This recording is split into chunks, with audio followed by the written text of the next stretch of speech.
So I think without further ado, let's kick off.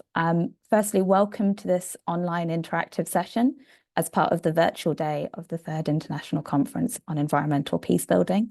And thank you very much to the Environmental Peacebuilding Association for facilitating and convening us here. Our focus, so hopefully while you've signed up and clicked onto the Zoom link, is on masculinities, gender, climate change and conflict. And our aim is that over the next 90 minutes, we want to deepen the collective understanding in this virtual room on this topic, and also start to share and develop further our recommendations for how this can inform environmental peacebuilding, both in terms of policy and programming.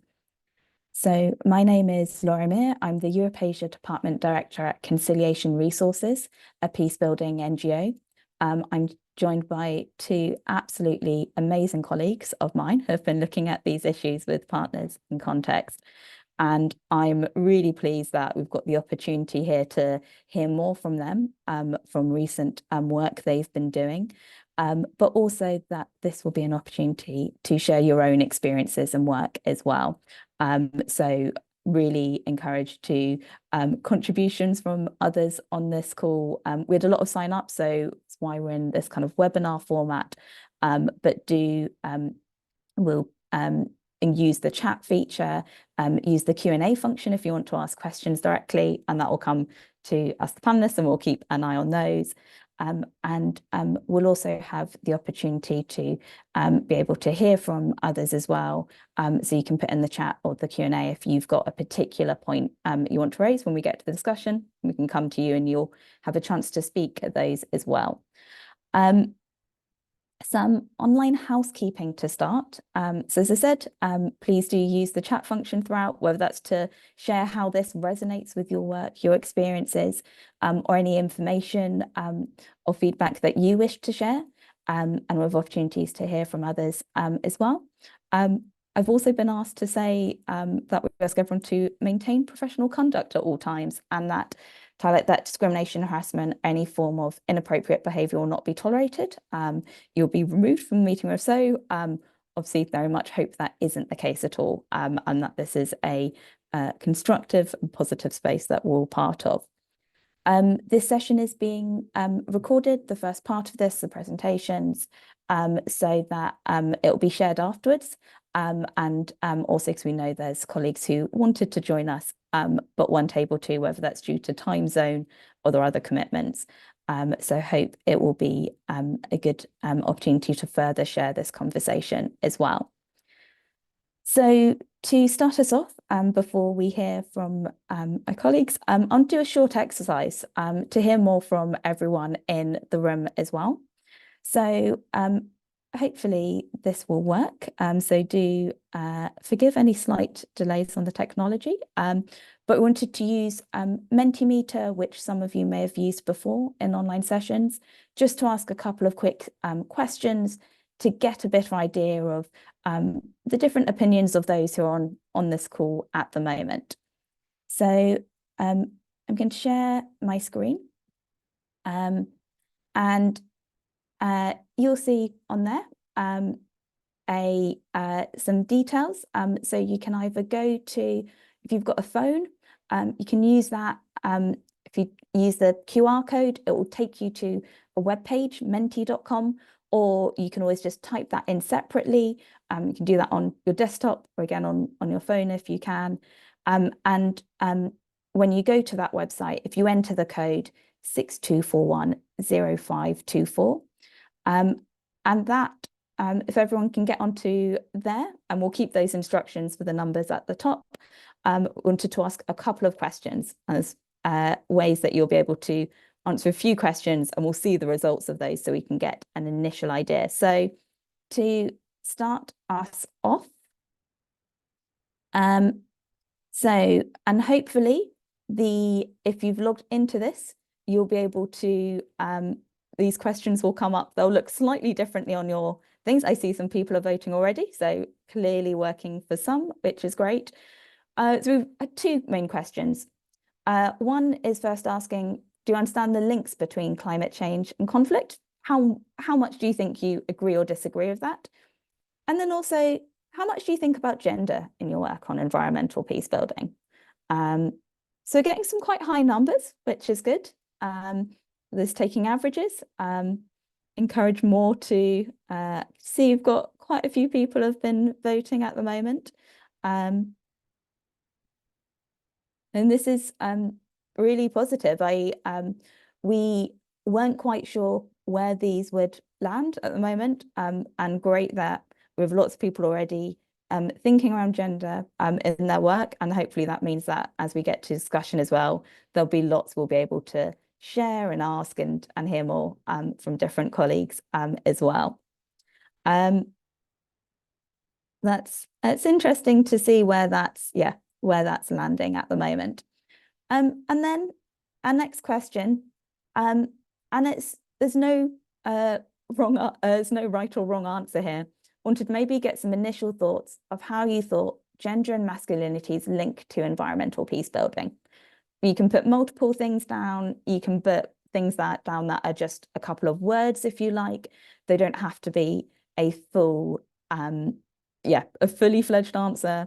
We're not expecting everyone to have written long theses on these or academic arguments on these, but just to maybe get some initial thoughts from individuals. How do they think gender and masculinities link? So please submit your answers. You can do multiple ones. So if you think you've got different ideas or different ways, do add them in. And hopefully, yes, there's some starting to come up on the screen.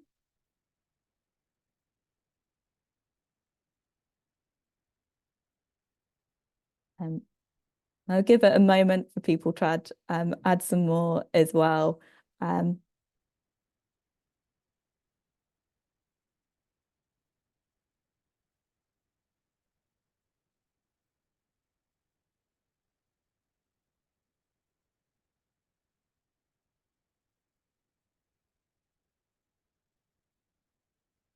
These are some great responses here.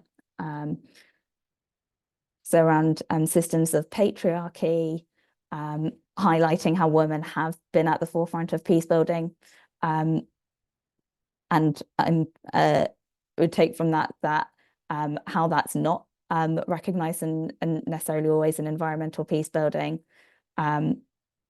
shaping power dynamics, resource access, and conflict resolution strategies, about power, really important.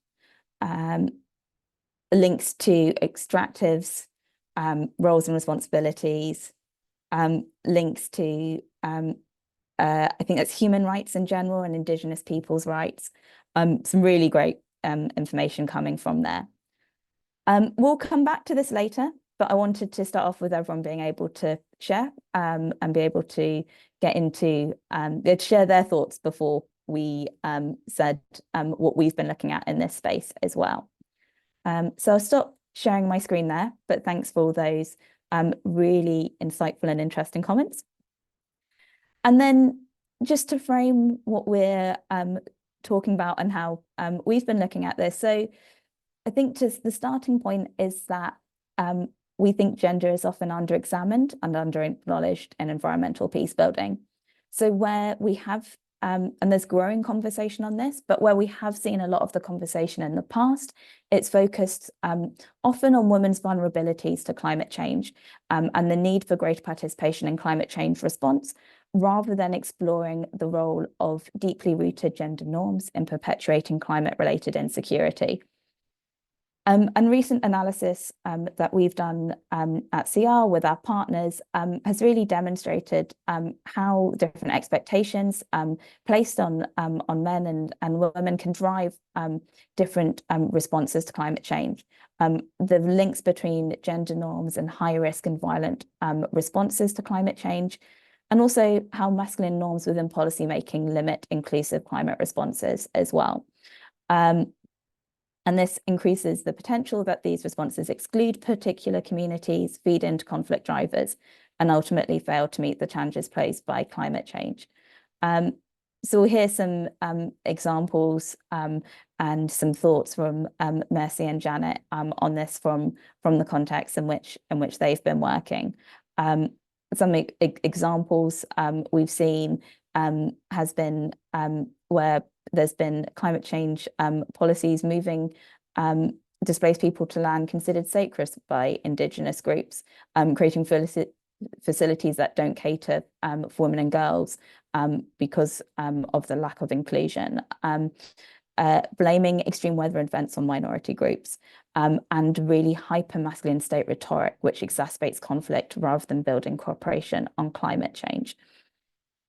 So instead, I think there's been increasing recognition of these links overall, but it is still fairly limited in affecting practice and policy substantively. We have seen also, though, increased interest to address this, and hopefully the interest in this meeting itself. And I know many of you will know that there is also a lot of work happening at different levels, particularly at community level, already looking at these issues by different groups as well.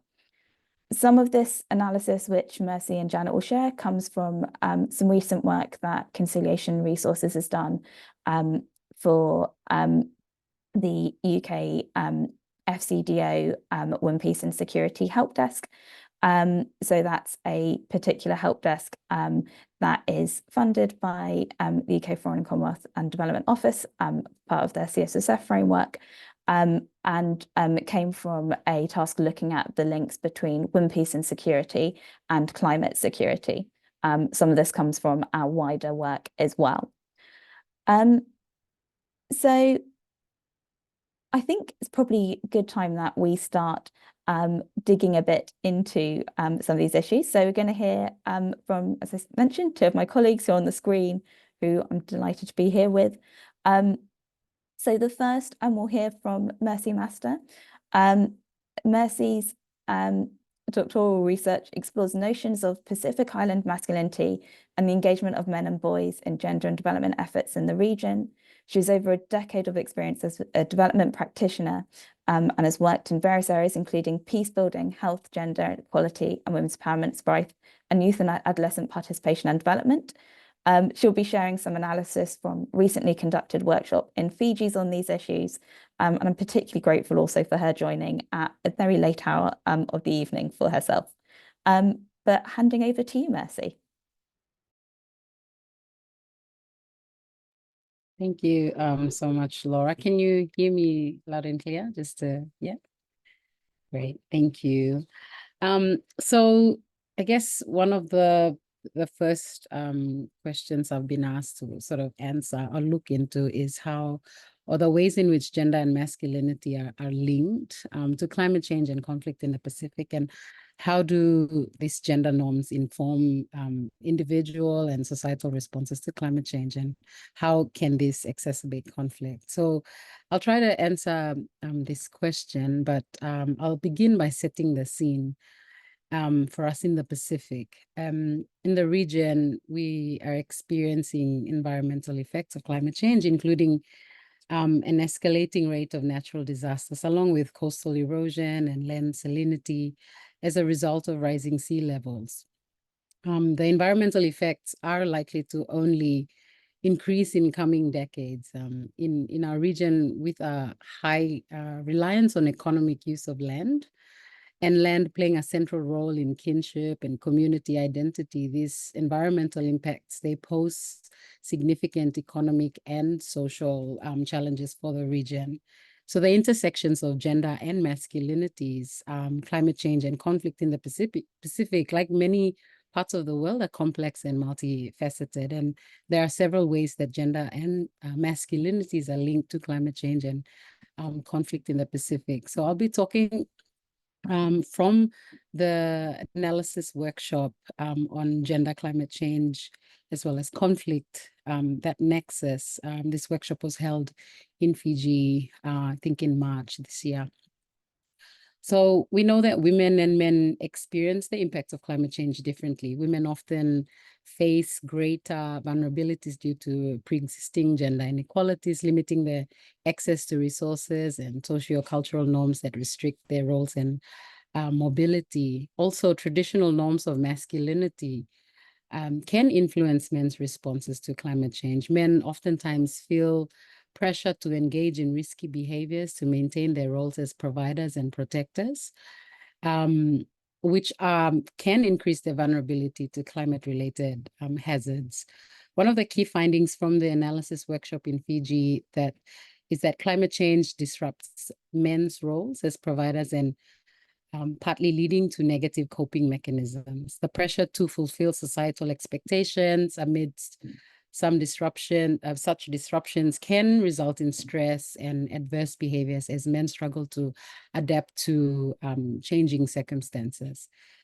Fiji, like many societies, is influenced by gender norms, power dynamics, and expectations. And these norms are often they restrict women's access to resources and even decision-making opportunities.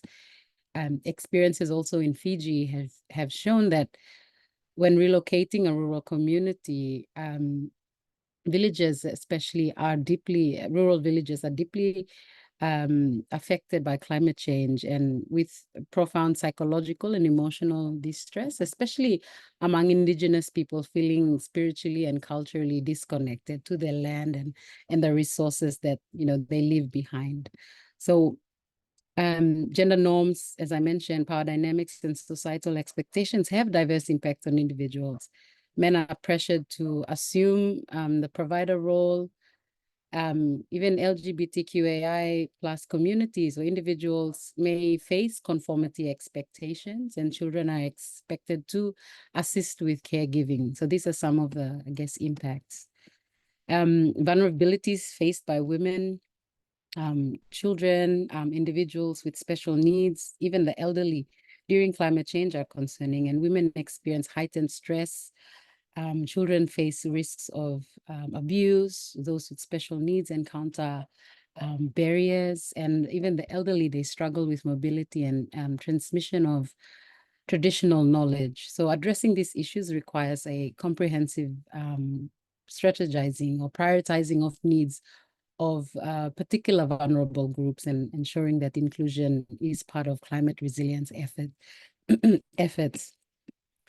The second part of the question, I guess, was looking at gender norms and how that informs societal responses. So gender norms, they do significantly influence how individuals and societies respond to climate change, and these influences can exacerbate conflict. And this can be through access to resources and opportunities, division of labor and responsibilities, and risks to perception and also to decision making.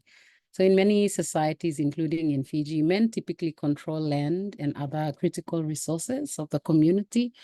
Women, particularly in rural areas, they have limited access to resources, and that reduces their ability to adapt to climate impacts such as droughts or floods. Oftentimes, men have better access to financial resources and education, and this enables them to pursue adaptive strategies like investing in resilient infrastructure, diversifying their livelihoods, while women might often be left with fewer options. Another important point to make is that the lack of inclusion in disaster and climate response has led to gender insensitive and conflict insensitive responses. So in rural communities in Fiji, women face, as I mentioned, heightened violence and are often restricted to accessing essential services due to poor infrastructure. And this exacerbates their vulnerabilities. And oftentimes governments and donor response to climate change lack the effective communication and consultation with women. This results in exploitation of resources and further marginalizes women and other vulnerable groups, particularly in decision-making processes. Inclusive decision-making and equitable aid distribution are essential to mitigating the compounded risks and then to ensure effective responses. I think this is sort of one of the key, I guess, recommendations. As I've mentioned, women are often underrepresented in decision-making bodies in the region. And their exclusion means that their specific needs and perspectives on climate resilience are not adequately considered in policy-making processes. I'm going to move along to the third or second question that was asked, which is around what are some of the ways in which this is connected to, this connection is being tackled by local groups and activists in the Pacific. So in the Pacific, local groups and activists are addressing the links between gender, masculinities, climate change, and conflict through various innovation and culturally sensitive approaches. I think it's important to highlight that Pacific communities have evolved around cooperation, resolving conflict, and building peace for many centuries, including weathering social effects of environmental changes. There are many examples in the Pacific working together to address these challenges. Examples include the use of flexible land tenure arrangements. This is just one example, and there are many. So land tenure arrangements and gift giving in the Solomon Islands, resettlement efforts of the Catharats Island in Bougainville. I think one of the very first examples of migration due to climate change in Papua New Guinea, or in the region as a whole. So although it's important to avoid alarmism, I think there is a need to analyze and understand the conflict risks associated with climate change and its impact on gender and how these issues are tackled, and the potential for increased social tensions and violence. Such analysis can support governments, civil society, international organizations, specific communities in their efforts to take a conflict-sensitive approach to mitigating and managing the environmental and social changes to come.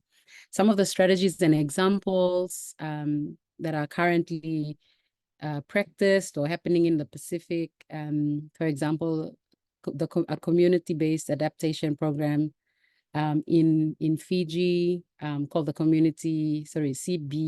CBCCA. It's an initiative that involves women and men in planning and decision-making processes. These programs ensure that women's voices are heard and their specific needs are addressed in adaptation strategies. There are also programs on empowering women and girls, so some leadership trainings by organizations like the Pacific Island Climate Action Network, where they provide leadership training for women, enabling them to take on active roles in climate change advocacy and community decision-making. There's other economic empowerment programs for women. There are women-led cooperatives and include microfinancing programs that help women diversify their livelihoods and reduce dependency on climate-sensitive resources, for example, in Vanuatu and in Papua New Guinea. Also, another area is in challenging traditional masculinities, and there are programs, education and awareness programs that are doing that in terms of challenging notions of masculinity and promoting positive role models in climate action. And for example, the Men Against Violence Against Women, which is a campaign in Papua New Guinea, includes climate change in its messaging and encouraging men to be protectors of the environment and advocates for sustainable practices. There are efforts around promoting gender-sensitive disaster risk management. So, for example, inclusive early warning systems, whereby community members have access to information, and this information are provided by women, and the different information provided based on their needs and access patterns. So the GPAC in the region, they have a program that looks at that, Women's Weather Watch, where women from various Pacific Island countries are working together to provide information to this sort of information system management, where then they're able to provide updated information on the weather that's affecting them in real time. I guess another key strategy is and that's been sort of used more in the region, is around valuing women's traditional knowledge. So incorporating women's traditional knowledge into climate change adaptation strategies. There's a few examples in different parts of the Pacific. Women's knowledge on weather patterns and natural resource management, it has been integrated into adaptation plans. And around reviving cultural Laura, am I okay with time? Just checking. Yeah, you can keep going for a few minutes. Okay, thank you.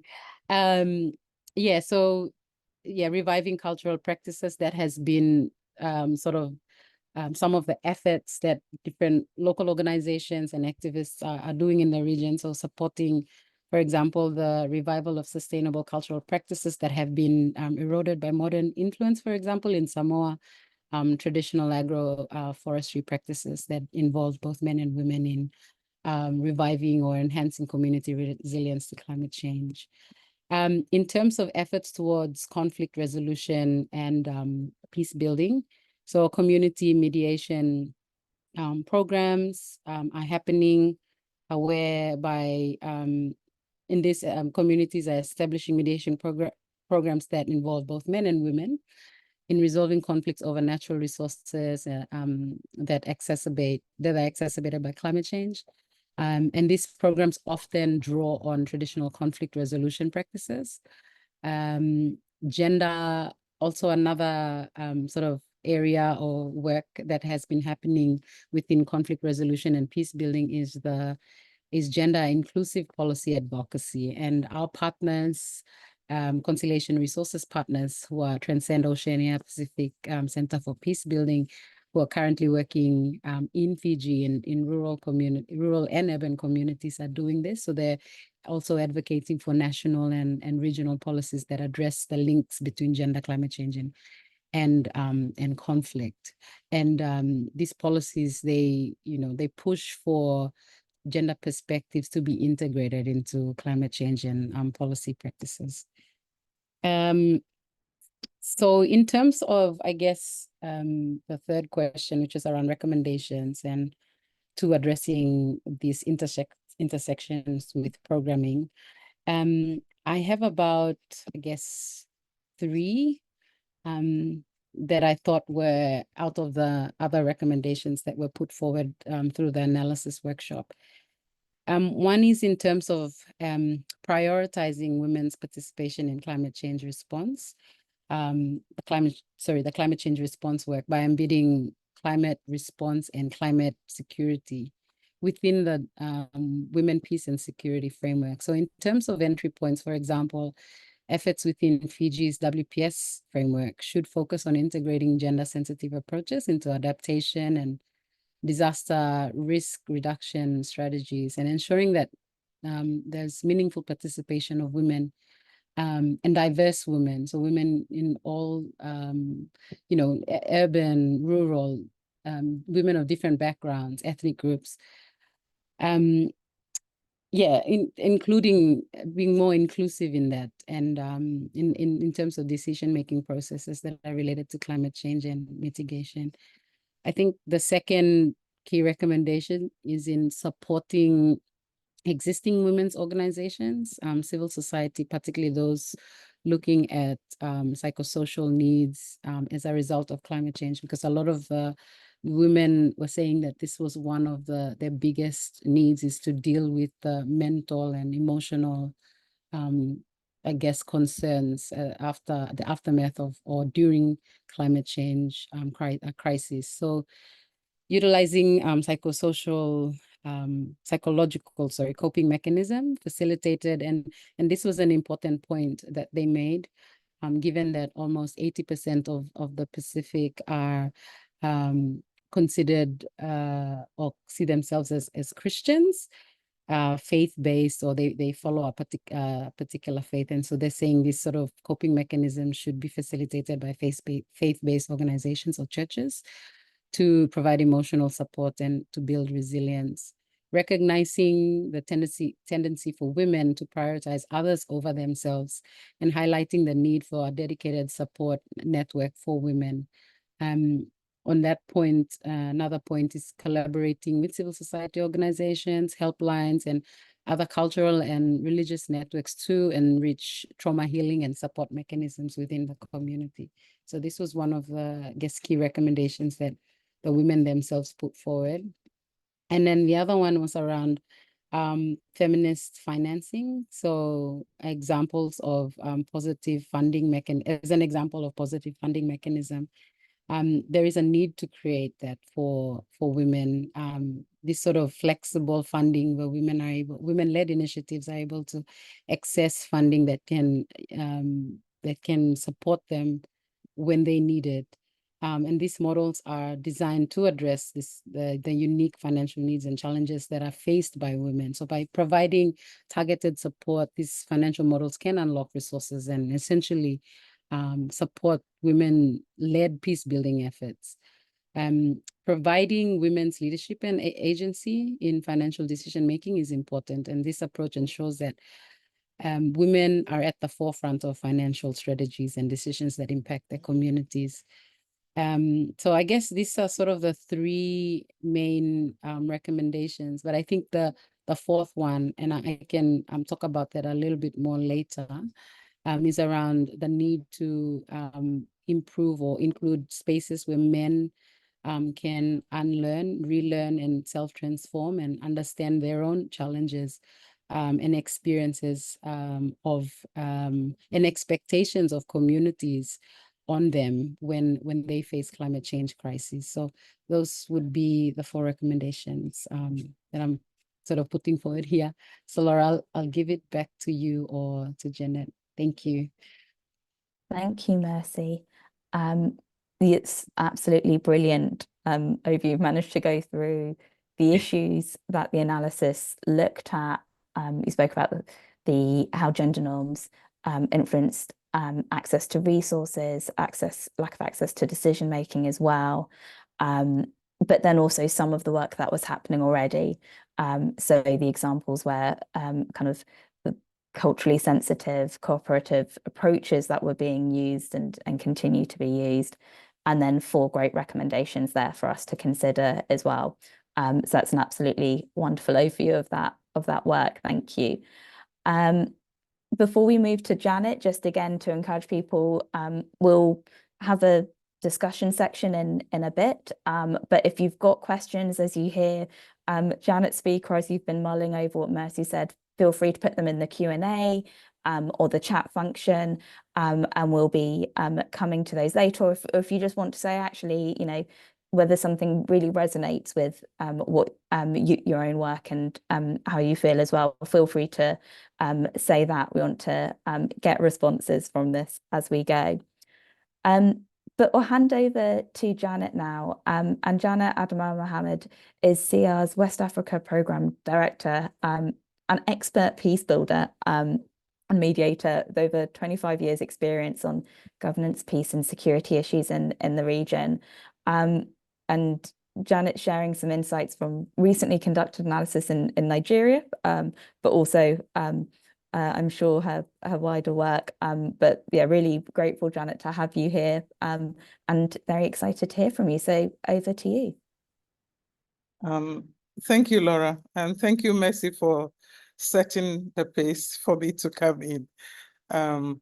Just want to say that Conciliation Resources has been working in Nigeria since 2011 in the North Central Plateau State. And then we moved to the Northeast to Borno and Yobe State in 2017 and have been working in these areas since. And also just to say that in the early 80s, as an extension officer, I was involved in working to plant trees in the Sahara, on stopping the encroachment of the Sahara Desert. And today we are fighting to stop people from cutting trees to survive on. Just to say that climate change did not start now. It's been going on for a very long time. And this has affected the livelihoods of people, be they men, women, young people, vulnerable groups such as disabled persons and everyone. So just to set that preamble and for us to know that we are talking about this and the added on factor of extremism and insurgency in Northeast Nigeria. So today, with the magnitude of violence, people find it challenging to find land to plant trees and are cutting them for survival. Those that are around their homes are all gone due to climate change. In Nigeria, especially northern Nigeria, is witnessing greater heat waves, with unprecedented intensity and duration. In addition to this, there is inconsistent rainfall patterns, making small lakes and streams which people's livelihood depend on to disappear. Vast vegetations are drying up, and this means that there is pressure on arable lands for farming and other livelihood activities. When the rains come, they are intermittent and torrential and for shorter periods of time. Heavy erosions destroying arable lands due to the impact of climate change. And there are new challenges such as extreme droughts, deforestation. And this deforestation is also caused by the humans because the forests have become alternative sources of livelihoods. There's intense air pollution, there's food insecurity, and many more have resulted to alternatives from this, putting pressure on the few resources that are available.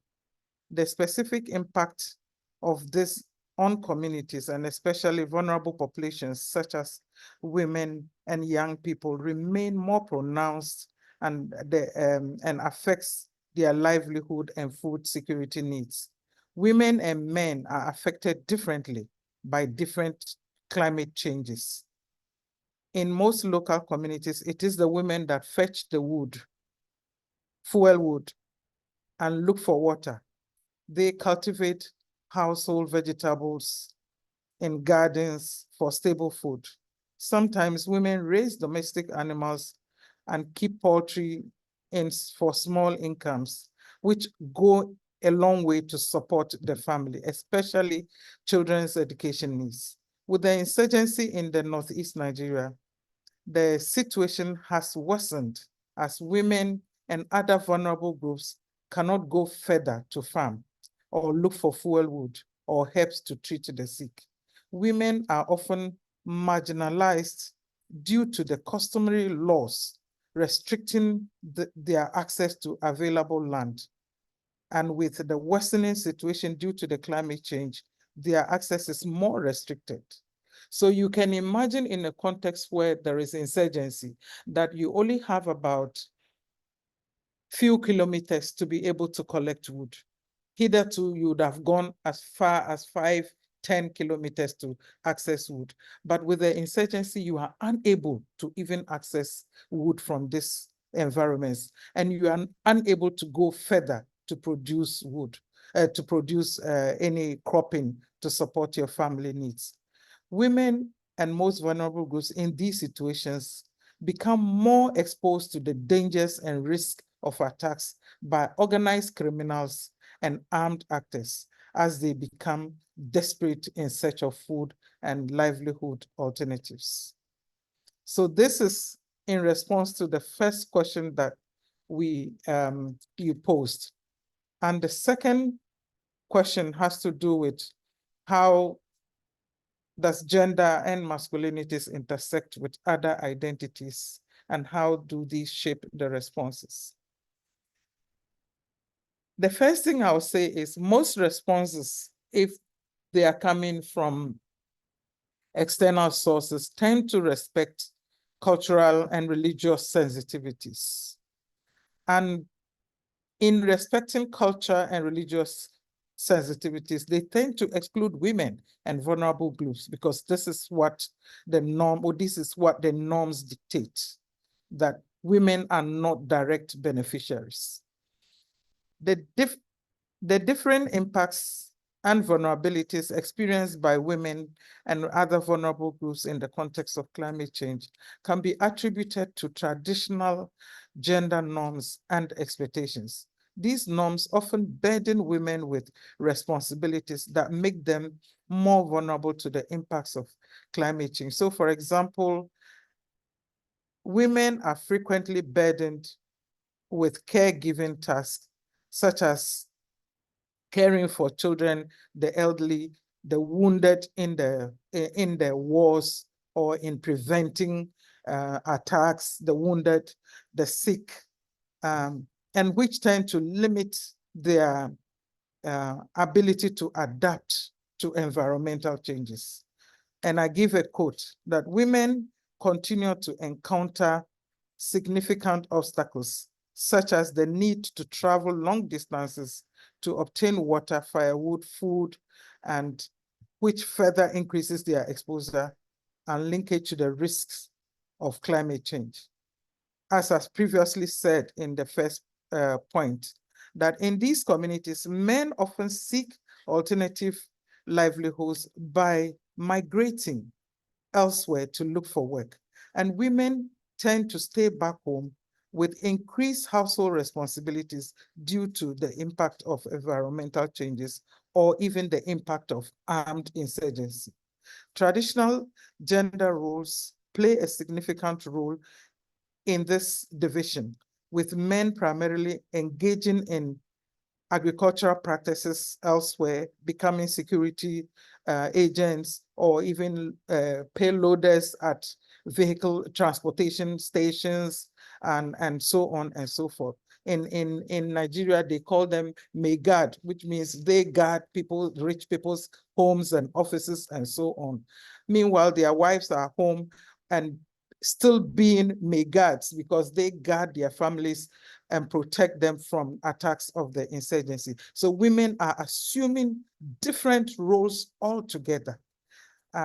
Traditional gender roles play a significant role in this division, with men primarily, again, being the main agriculturalists, but women are assigned household tasks. So asking them to take these new responsibilities would require new skills and new orientation.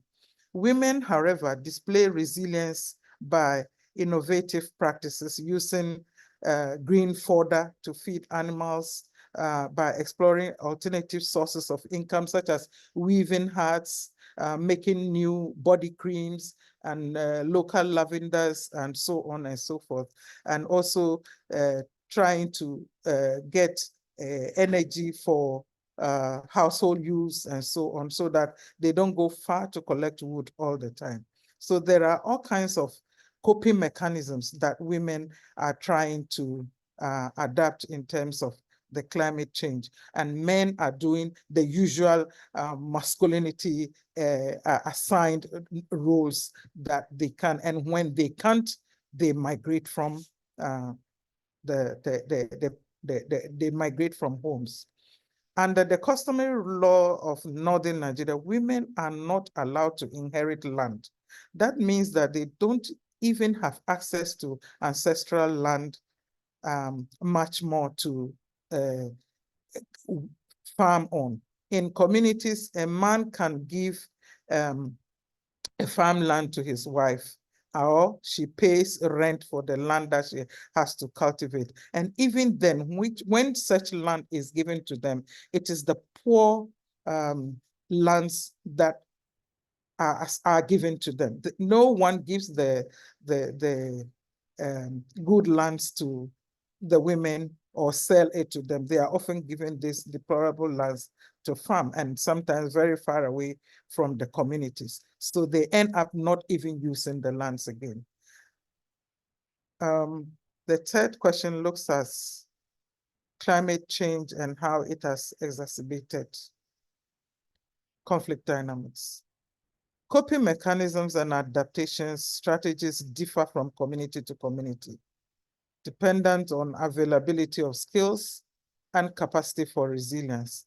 In most cases, women and people living with disability appear not to be part of decision-making processes, and so are often left out from response initiatives. Most people migrate, and this migration could be seasonal or permanent. Where it is seasonal, women have to assume more responsibilities, as I mentioned earlier on, of protecting and providing for the family, yet decisions are not in their hands. Considering the traditional value chain of people in Northern Nigeria, women are gatherers of food, fuel, and helps for the family care, and are often not consulted and not made direct beneficiaries to climate change or conflict response initiatives. Even humanitarian responses tend to think that humanitarian responses have to go in through community leaders who are often male dominated. And so again, we still have a filter of gendered norms that women have to face. Some people say that when they give the resources to the men, the women do not benefit. But when they start giving the resources to the women, men go into marry more women in order to also benefit from the indirect distribution of resources to the women. Considering with the climate change and conflict, the role of women and other vulnerable groups change, and they explore alternatives and assume more responsive roles and more responsive initiatives that they can develop and create. Many of them are not, by customary and traditional laws, allowed to inherit such capital-intensive properties. And so they tend to be excluded in areas where decisions are being made about these capital resources in the communities. And so we see right ahead, vulnerable groups are being excluded. And this makes it difficult for women to survive in the context of climate change. There are varied responses to and coping mechanisms for climate change, and pressures are intricately shaped by gender identity and by other characteristics, highlighting the need for gender-sensitive approaches and policies, such as targeted funding for women-led initiatives and inclusive climate action plans to address the distinct challenges faced by different categories of people, especially the vulnerable groups in the context, including women. WPS efforts in Nigeria should prioritize women's participation and initiatives that would ensure effective women's participation, including the following, and I have about 4. There should be collaborative advocacy within the communities, and as such, policy level areas, such as organizing awareness campaigns and lobbying for gender equity laws to ensure that women's rights are supported. Women, men, children, persons with disability, vulnerable groups are supported to face climate change challenges, because climate change challenges are real, and it is not just affecting one person, it's affecting different categories of people and differently. So these equity laws should be looking at how to address these challenges.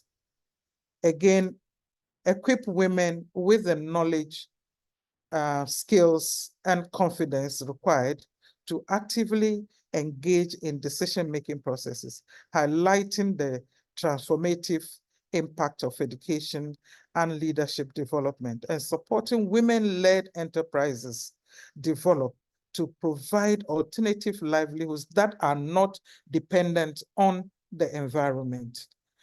This is because most of women's initiatives and enterprises are dependent on the environment. And now we have environmental degradation. So it means that their livelihoods are threatened. And because of that, their livelihoods are threatened.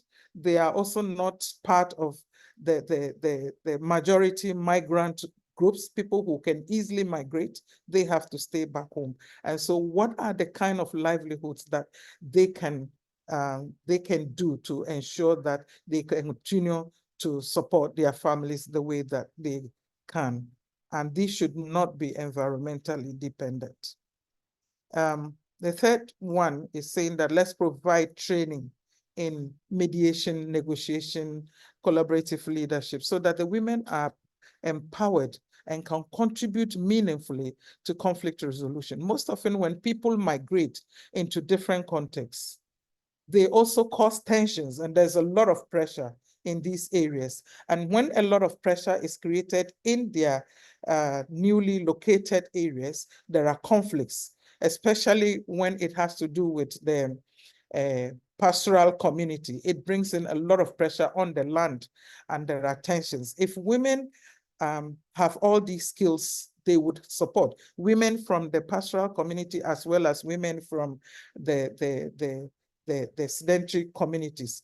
If they are able to come together to mediate and negotiate, then there would be some kind of collective peace. Addressing gender-based violence, because in part of this, when there are pressures in newly created areas, then gender-based violence tends to increase. And also what is happening is that with the impasse of the insurgency, a lot of areas, local populations are experiencing gender-based violence. And we all know it's the women and the girls who are the most affected of gender-based violence. And so it is important that we have some psychosocial support systems in communities, empowering civil society organizations, engaging women, engaging men even in the prevention efforts, and also implementing awareness programs to ensure that there is more and more awareness created around gender-based violence and how to address these issues. So these are just a few of the recommendations that I make. But with time, I guess we would be able to discuss further. If people want practical examples from the context which we work, then we can fall on these examples. Thank you very much. Thank you, Janet. It's always great to be able to listen to you, and you gave some really good examples during that and ended on some really useful recommendations as well. And I know we've had it's been a couple of questions through, which we'll hopefully get a chance to go to, and I'm sure there's others coming through. But before we go to questions and hear more back from our speakers, I did want to put it over to the rest of everyone on this call. How did that resonate with your work? Are there similarities you've seen in your work, in your context? Are there initiatives or ideas that you've seen that you wanted to share as potential solutions as well? It would be great to hear from individuals to be able to respond or share any of their own experience as well. So I think to be able to do that, you can use the raise hand feature, and we can unmute you, and then you'll be able to share and just ask that you introduce yourself, where you're from and your kind of what brings you to this, and then very briefly, so we can hear from different colleagues as well. And where I don't want to put individuals on the spot, and sometimes people don't always want to come in, but do raise your hand up and we'll come to you at any moment as well, and perhaps give people a moment to think through before they come in. It can sometimes be a bit daunting, so do feel free to, and over the next half an hour or so, if you think of something and want to come in, feel free to put your hand up and we'll find the moment to come to you. But perhaps whilst maybe giving people time to think, we've had a couple of questions in the Q&A. So one directed at Mercy, but I think could be directed at either of you, which is if any of you could explain the obstacles that you've seen in peace building and climate change gender sensitive programming. So the obstacles to that. And then another question, which was asking if any of you have seen examples of men's groups working proactively with other men on gender-based violence in those areas. And then very lastly, I would maybe take three questions, which is the shifts. The question goes, what are the shifts in the gender role you noticed as a result of climate change? And if anyone who's asked those questions wants to speak to them, do feel free to come in as well put your hand up and be able to speak to those as well.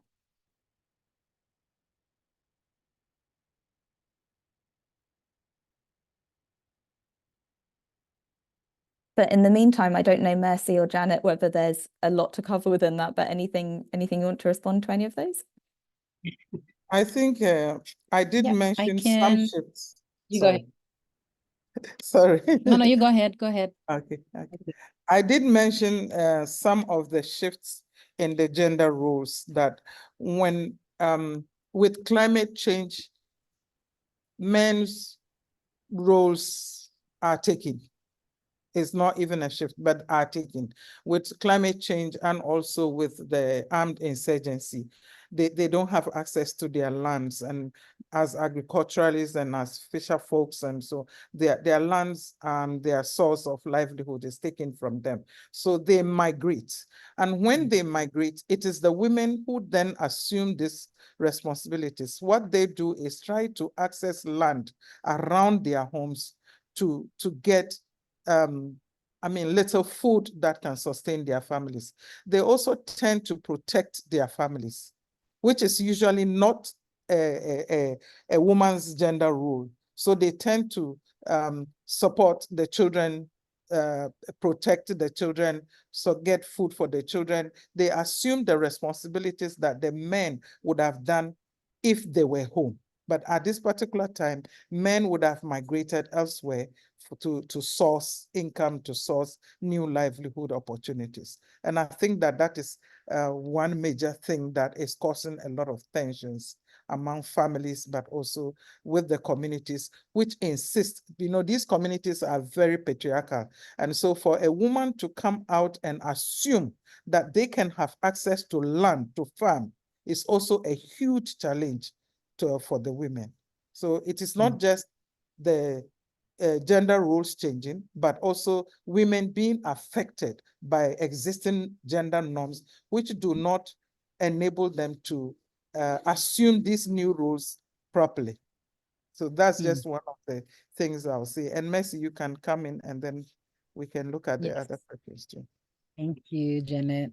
Yeah, just to add on to what Janet said, I think while we think that, focusing on women and improving their leadership in decision-making in terms of policy or practices around adaptation, mitigation of risks of climate change, we also, while we are encouraging of that, I think what's important is for us to be sensitive to the kind of the do no harm impact of them stepping into those roles. I think that's important, firstly. So understanding that the cultural as well as the gender context or the ways in which men and women operate,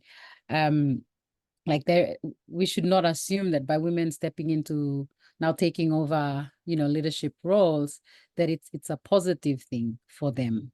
Sometimes it could be a burden because of the additional, I guess, expectations that women have to, the other roles that they're expected to fulfill in their community. So being sensitive about that is important. While we are happy that women are stepping up, what are the additional, I guess, burdens that women experience as a result of that? But in terms of men's, the changes in men's roles, what we are hearing from our analysis and work in the community is that it's additional pressure and burden on men because they, climate change exacerbates existing conflict issues, right? That we know. And so, while men are having to deal with governance issues and community and dealing with all the different aspects of community, when climate change affects it, it gives it increases their I guess their responsibility and role in trying to deal with it. So men and women both face, I guess, additional responsibilities, but by understanding from and not applying a kind of gender neutral understanding of their problems, we will sort of better understand whether or not it's a burden for them.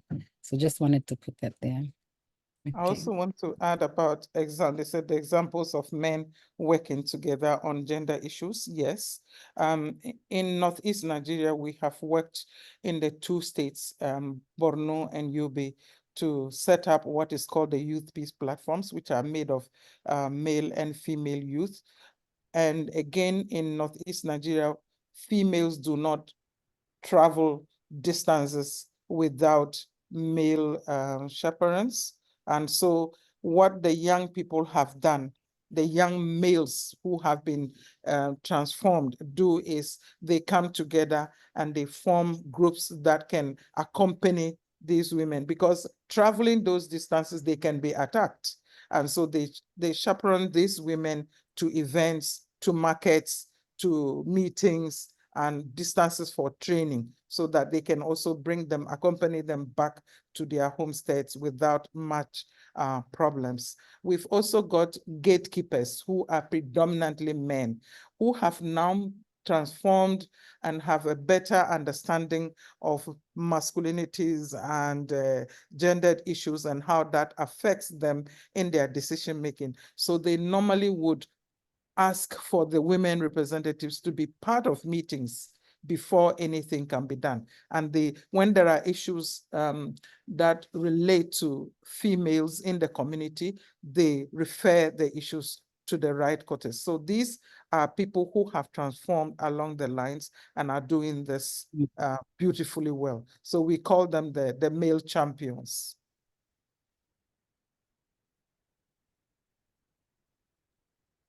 Thank you both. Yeah, thanks, Janet. Just to like, go for it, Mercy. Come in, that's fine. yeah, okay, sorry. Yeah, just sort of from the Pacific perspective, in the region, we don't have a lot of men or organizations working with men specifically or targeting men to deal with gender-based violence. And through my own doctoral research, that was one of the key findings. And a lot of organizations, human rights organizations, and those dealing with gender-based violence are saying we need a lot more programs that target men. And there's this wonderful quote that I always, from a participant that I always talk about in all my presentations, and people who've heard me talk about my research have probably are sick and tired of me talking about that, but it's this wonderful quote that reminds us of the importance of men and women working together, because that sort of comes from a place of like, this is our values as Pacific Island people, is that we do not separate men and women, but we see it, programs should be unifying both men and women working together to deal with gender-based violence. And I guess that's one of the main reasons. But yeah, the quote is something like, we've been like, it's wonderful, all this great work that feminist organizations are doing in the region to support women. But at the end of the day, you come home to, or the women come home to a man who hasn't been part of this journey. So I think this is really important. It highlights the importance of including men more, or having groups or activities, organizations that support men in transforming, helping them to unlearn and relearn and self-transform before they proactively participate in gender-based violence programs. They have to see transformation in their own lives in order to take the value of what, working within this space means. So just to say that we don't have enough to counter the issue, and that's why we have a lot of that the issues of gender-based violence in our region, but we do need a lot of spaces for men. Yeah. Thank you, Mercy. That's really, really important. Looking through some of the questions, and we've now got loads of questions coming through, of which I think we'll try and cover as much as we can. There's another question from Sari, which leads on from that, which she's saying she's curious if and how gender-based violence is connected with climate change. I think, Janet, you might have mentioned that in your presentation around, but I don't know if there's any more information or examples you can share on that. Yeah. With climate change, for example, we've seen, I'll use the example of pastoralism and climate change, for example, in Northeast Nigeria, where with climate change, more and more pastoralists are moving to wetlands and also to greener pastures where they can have access to this. And the more they move, the more they meet up with all kinds of demands for their passage and all that. And people are assigning all kinds of violent acts and criminalities to them, one of which is gender-based violence. That people assign it to them, and sometimes some of them are arrested and with the issue that they are responsible for these kind of dignities. But the best example is when there is climate change in the context of insurgency, it makes people to migrate into a specific location. So for example, in Mongonu in Northeast Nigeria, which is in Borno State, a lot of people have migrated there and there is military protection. But in the eyes of the military, you have a lot of gender-based violence. So it's the issue of the climate change, is the issue of the insurgency, but also the issue of poor response mechanisms. And it is the vulnerable who are usually affected. Thanks, Janet.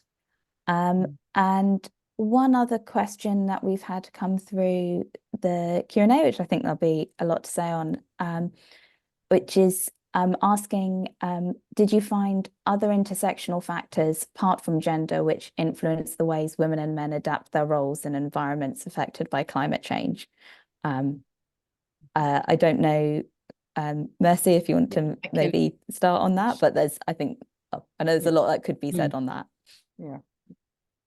Yeah, absolutely. There's a lot that can be said about that. And I think the first two that sort of came to mind, and what Janet and I have been also talking about, is that what sort of influences it apart from gender is the conflict within society and the instability. So while gender is an important aspect of the way men and women, like the determination of their roles and how they adapt to the way, like how climate change affects them, I think, or them and their community, the other sort of intersection is conflict affected communities or the instability. That can be an intersectional factor. When that challenge is there, I guess the security concerns can limit access to the way communities deal with conflict or their roles in dealing with it, and conflict and climate change. And the way, like, it also disrupts programs, and it can endanger the safety of programs or men and women working on in these programs to dealing with environment, the effects of environment. So I guess what I'm trying to say is climate, apart from gender, the context, the conflict context can also be another factor. And then the other factor is the socioeconomic kind of condition or that the community or people live in can affect it. So the way that I guess the impact on housing and impact on land rates and tenure, and so the sort of economic and social precarities within a context can affect the way that men and women think about their roles, and not just gender in itself. I think what climate change and the insurgency has done in the Northeast is to exacerbate the differences that exist with amongst different categories of people.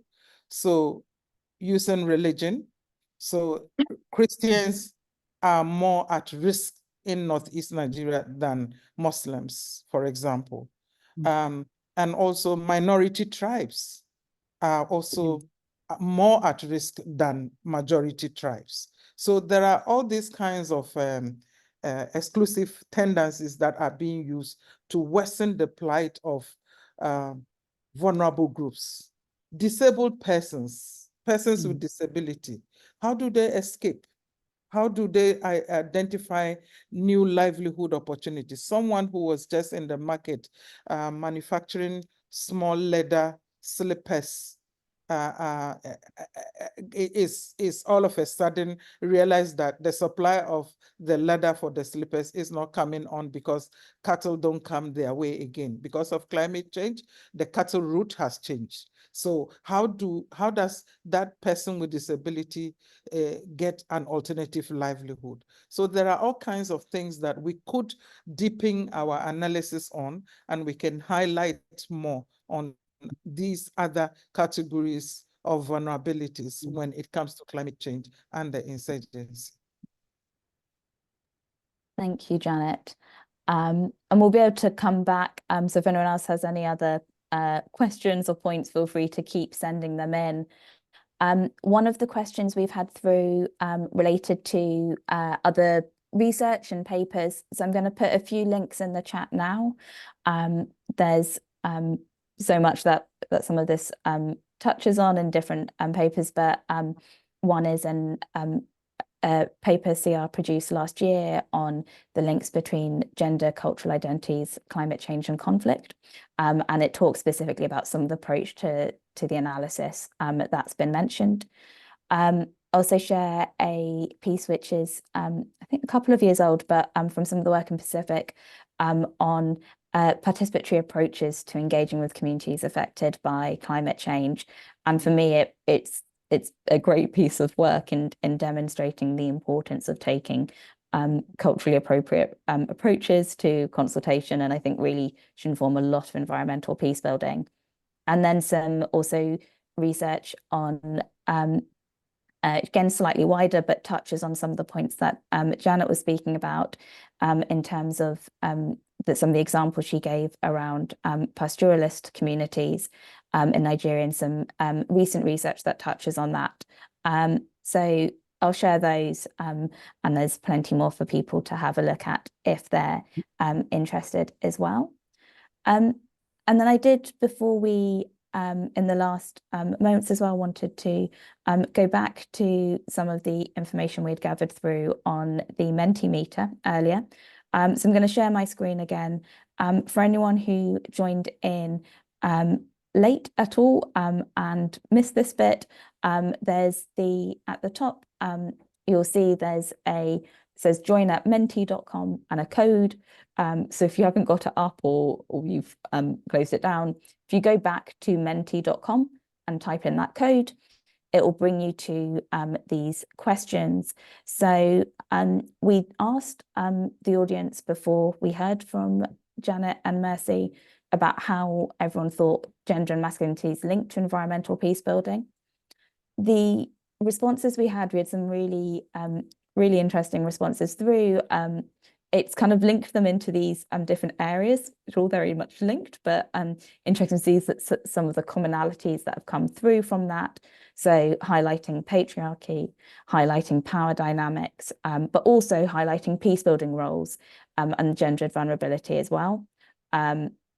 So I removed the groups there. You should be able to see these are the different responses we had through earlier. Some of these weren't able to look at when we had them all up. But I think some, really useful points there. And, just looking at this now, the point around that asymmetry of power is at the root of conflict. That's almost always gendered, highlighting the issues around women not being present in enough of the decision making. And as I was saying before, the links around extractives as well, and the role of gender in that at the same time.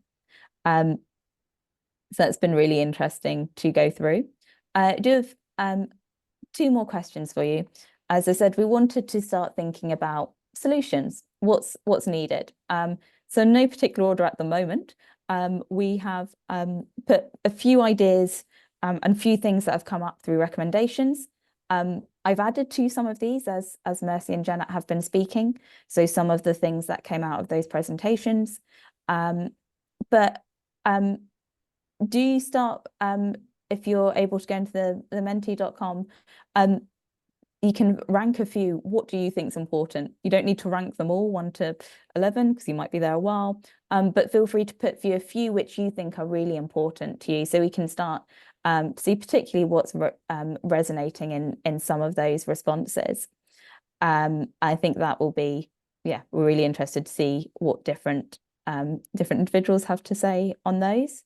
So yeah, feel free to start adding those in at the moment.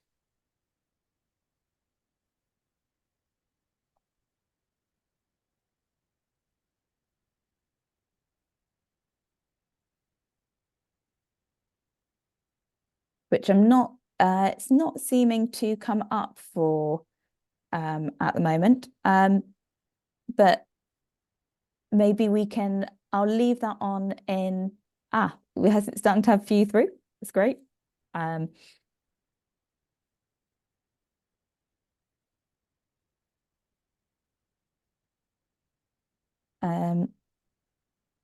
yeah, please do continue to add more in. Support to civil society, including women's rights organisations, very high, and the spaces to reshape gender norms as well, coming up quite highly in that at the moment.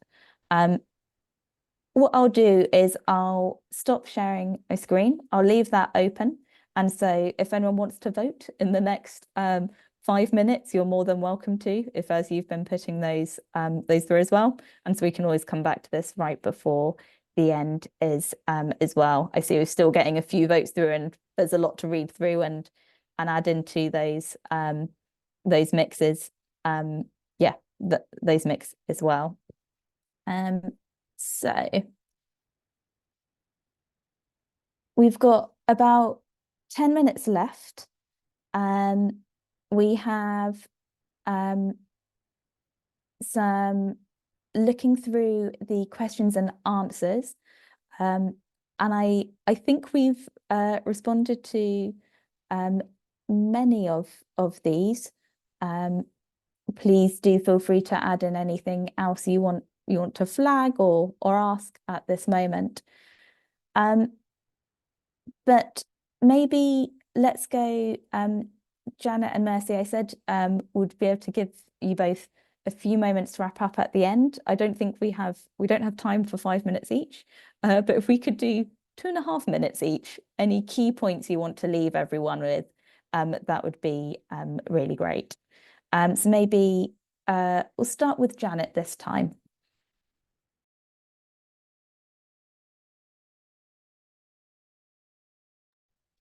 Thank you very much all for the opportunity. But just to say that in the context of strong patriarchy and also intense masculinities, it is often the case where people want to work with only women.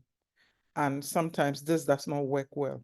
Like we did say in both our presentations, that it is important to work with men, women, boys, because with the uninformed position, they would not entrench gendered issues because they have mothers, they have sisters, they have wives, they have friends who are female and would not want them to go through these situations. So it's important for us to develop strategies that are inclusive.